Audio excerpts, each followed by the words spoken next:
Pak Rudi, ini sudah jatuh tempo. Kalau tidak bayar, kami sita semua barang Bapak. Bayangkan, dari bos showroom dengan belasan mobil, jadi tukang cuci mobil keliling cuma modal ember dan sabun. Semua gara-gara satu kesalahan, terjebak riba. Tapi siapa sangka, dari titik terendah itu, dia kembali bangkit, hingga punya ribuan mobil dan ratusan motor. Ini kisah nyatanya. Di rumah kontrakan berukuran tak lebih dari 4-6 meter, Rudi terduduk di pojok ruangan. Matanya kosong, napasnya berat. Di tangannya, selembar surat tagihan dari bank tergeletak.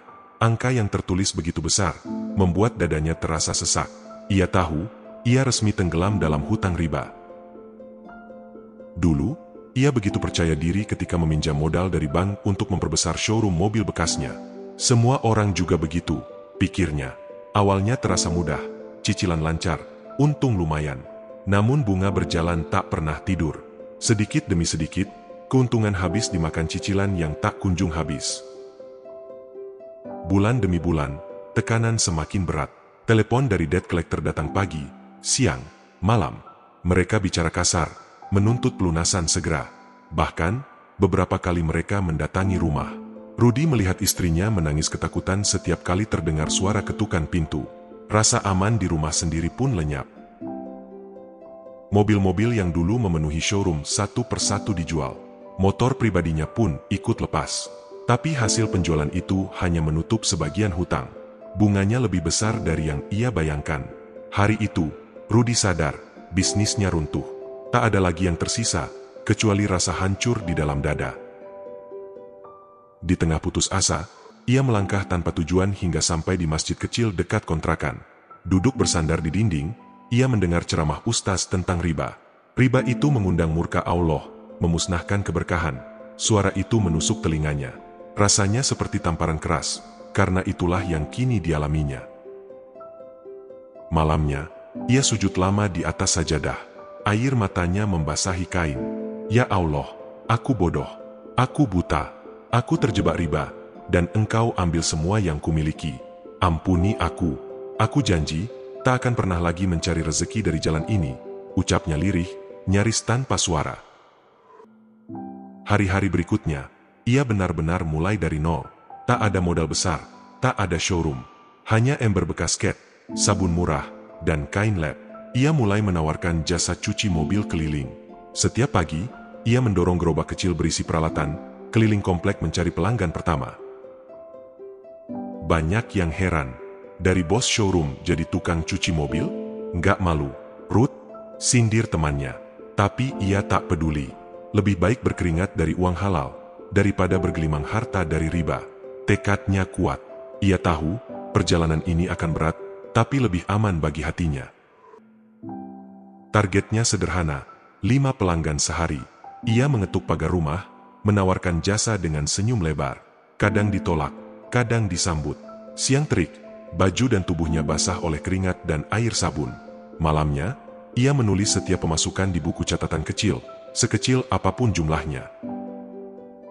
Lama-lama, orang mulai mengenalnya. Cuciannya rapi, bersih, dan telaten, kata pelanggan. Dari mulut ke mulut, jasanya menyebar. Beberapa pelanggan bahkan memberi tip lebih besar dari tarif normal. Rudi merasa haru, ternyata kerja jujur, meski kecil, tetap mendapat apresiasi dan membuka pintu rezeki. Setahun berlalu, tabungan mulai terbentuk, meski belum banyak. Ia membeli mesin steam bekas. Alat itu mempercepat pekerjaannya, membuat hasil cucian lebih bersih. Pelanggan bertambah. Rudi mempekerjakan 2 pemuda kampung yang butuh kerja. Baginya, ini awal yang baik. Meski sederhana, ia mulai membantu orang lain. Godaan datang. Temannya menawarkan pinjaman berbunga rendah untuk memperbesar usaha. Cepat berkembang kalau pakai modal besar, bujuknya. Rudi tergoda, tapi ingat janjinya pada Allah. Ia menolak halus. Lebih baik berkembang lambat daripada kembali masuk ke jurang yang sama. Kejujuran dan kerja kerasnya menjaga pelanggan tetap setia. Bahkan, sebuah dealer mobil meminta jasanya secara rutin untuk membersihkan stok kendaraan. Orderan besar ini membuat penghasilannya naik drastis. Ia mulai bermimpi, suatu hari nanti bisa kembali ke dunia jual beli kendaraan, tapi kali ini tanpa riba. Bertahun-tahun ia menabung. Akhirnya, ia membuka tempat cuci mobil permanen di pinggir jalan strategis. Meski hanya atap seng dan dinding terpal, tempat itu tak pernah sepi. Setiap hari, antrian mobil mengular. Rudy mulai belajar manajemen kecil-kecilan dan pencatatan keuangan yang lebih rapi. Tak puas hanya dengan cuci mobil, ia menambah layanan, salon mobil, ganti oli, perawatan ringan. Usahanya tumbuh menjadi pusat perawatan kendaraan. Nama, cuci mobil Rudy, mulai dikenal di sekitar kota. Ia merasa jalannya semakin terbuka, tapi tetap hati-hati agar tidak tergelincir. Dengan modal tabungan murni, ia membeli 2 mobil bekas. Ia poles, perbaiki sedikit, lalu jual. Keuntungannya lumayan, cukup untuk menambah stok. Rasanya seperti kembali ke masa lalu, tapi kali ini, semua uangnya bersih. Tak ada bunga, tak ada tekanan dari bank. Awalnya hanya 1-2 mobil, lalu menjadi 5, 10, hingga puluhan. Ia belajar teknik negosiasi, memahami pasar, dan menjaga reputasi. Ia tahu, di bisnis ini, kepercayaan adalah modal terbesar. Satu kebohongan bisa menghancurkan semuanya. Dalam 5 tahun, ia memiliki puluhan mobil dan ratusan motor. Banyak pedagang lain yang kagum pada keteguhannya menghindari riba. Mereka tahu, tak mudah membesarkan usaha tanpa pinjaman berbunga. Tapi Rudy membuktikan bahwa itu mungkin, asalkan sabar dan konsisten. Ia tak pernah lupa bersedekah. Setiap minggu, ia menyisihkan sebagian keuntungan untuk anak yatim dan kaum duafa. Baginya, ini bukan hanya kewajiban, tapi kebutuhan hati. Ia percaya, sedekah adalah kunci keberkahan yang membuat usahanya terus tumbuh. Sampai suatu hari, datang pembeli dari luar kota. Tanpa banyak bicara, pembeli itu membeli 5 mobil sekaligus untuk rental. Rudy terkejut. Ternyata, orang itu tahu reputasinya dari rekan bisnis yang pernah merasa puas bertransaksi dengannya. Transaksi 5 mobil itu menjadi titik lonjakan baru. Modalnya bertambah banyak dalam sekejap. Ia mulai berani membeli kendaraan dalam jumlah lebih besar. Tidak lama, ia punya ratusan motor bekas yang laris di pasaran. Pelanggan datang dari berbagai kota, bahkan ada yang memesan lewat telepon saja. Rudy tak mau ketinggalan zaman. Ia belajar memanfaatkan media sosial. Foto-foto mobil dan motor diunggah rapi, deskripsi jelas, harga transparan. Responsnya luar biasa. Pesanan datang dari luar daerah, bahkan luar pulau. Ia mulai membangun tim khusus untuk menangani pemasaran online dan administrasi penjualan. Gudang kecilnya tak lagi cukup. Ia menyewa lahan luas untuk menampung kendaraan. Karyawannya pun bertambah. Sebagian adalah anak muda yang dulu ia pekerjakan di jasa cuci mobil. Mereka bangga bisa tumbuh bersama. Rudy selalu mengingatkan, rezeki ini bukan milik kita, ini titipan dari Allah. Banyak yang mengira ia punya investor besar.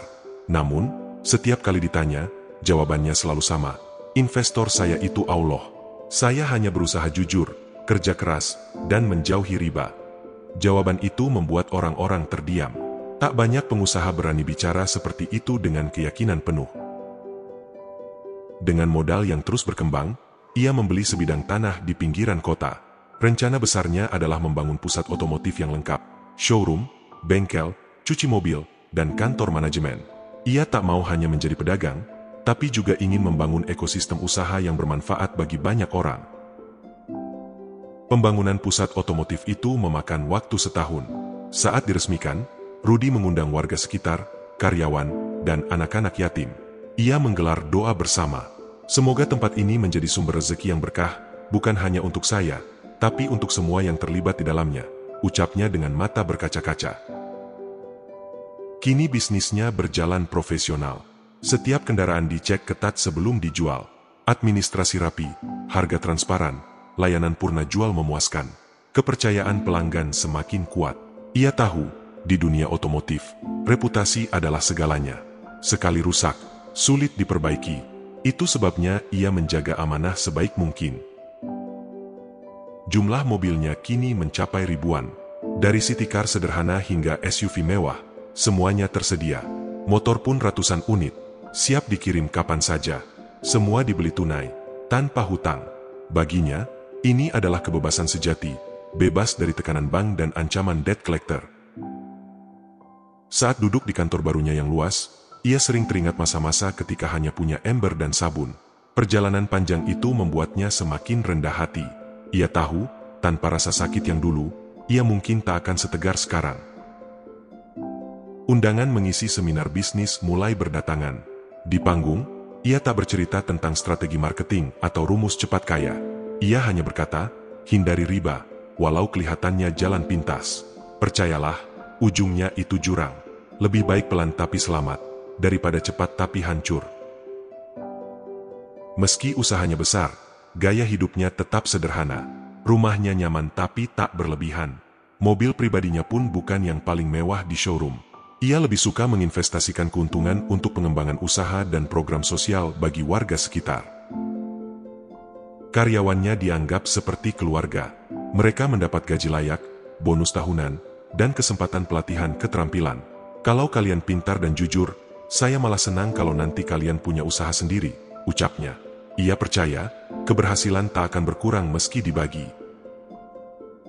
Rudy memandang bisnisnya bukan hanya mesin uang, tapi ladang pahala. Ia ingin usahanya memberi manfaat luas. Karena itu, ia melarang keras praktik curang, manipulasi harga, atau menjual kendaraan bermasalah. Semua harus jujur, meski kadang untungnya lebih kecil. Ia sering mengingatkan timnya, kalau kita main-main sama kejujuran, Allah bisa cabut rezeki ini kapan saja. Kata-kata itu membuat karyawan menghormatinya, bukan karena takut, tapi karena percaya pada prinsip yang ia pegang. Kisahnya mulai menginspirasi banyak orang yang terjebak hutang riba. Beberapa datang untuk meminta nasihat. Ia selalu berkata, mulailah dari kecil, dari apa yang ada. Jangan gengsi, yang penting halal, walau cuma dapat Rp1.000 sehari. Ia sering menceritakan pengalamannya memulai dari jasa cuci mobil keliling. Saya pernah basah kuyup di tengah hujan hanya untuk cuci satu mobil. Tapi itu membuat saya belajar sabar. Kalau saya bisa, kalian juga bisa, ujarnya dengan senyum penuh keyakinan. Suatu sore, ia mengajak istrinya kembali ke masjid tempat ia dulu menangis memohon ampun. Mereka duduk di saf yang sama. Dulu, di sini aku janji sama Allah nggak akan lagi cari uang dari riba. Lihat, semua ini karena kita pegang janji itu, katanya lirih. Istrinya menangis, teringat masa-masa kelam saat harus makan seadanya dan menahan napas setiap kali debt collector datang. Kini, rasa takut itu hilang, berganti dengan rasa tenang yang sulit diungkapkan. Anak-anak mereka tumbuh dengan pelajaran berharga. Mereka tahu, kesuksesan ayahnya bukan datang tiba-tiba, tapi hasil dari kerja keras bertahun-tahun, disiplin, dan prinsip teguh untuk menghindari hal yang haram. Rudy sering berkata pada anak-anaknya, ayah nggak mau kalian mewarisi harta, tapi mewarisi cara mencari rezeki yang halal. Karena harta bisa habis, tapi prinsip akan menjaga kalian seumur hidup. Di lingkungannya, Rudy dikenal sebagai pengusaha sukses sekaligus dermawan. Ia membantu pembangunan masjid, memberi modal usaha tanpa bunga, dan menanggung biaya sekolah anak-anak kurang mampu. Semua dilakukan tanpa banyak publikasi. Ia bahkan membuat program pelatihan gratis untuk anak muda yang ingin belajar bisnis otomotif. Dari perbaikan mesin, cara membeli kendaraan yang tepat, hingga teknik pemasaran. Banyak alumni programnya kini mandiri dan punya usaha sendiri. Bagi Rudy, kesuksesan sejati bukan sekadar angka di rekening, tapi ketika hati tenang dan tidur nyenyak tanpa takut didatangi penagih hutang. Itulah kebebasan yang dulu hanya bisa ia impikan. Ia sering berkata, kalau kamu bangun bisnis dengan riba, sama saja membangun rumah di atas pasir. Sekali ombak datang, semua roboh. Saya sudah pernah merasakannya.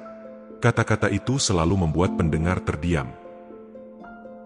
Kini, dari seorang korban riba yang bangkrut, Rudy berdiri sebagai pemilik ribuan mobil dan ratusan motor.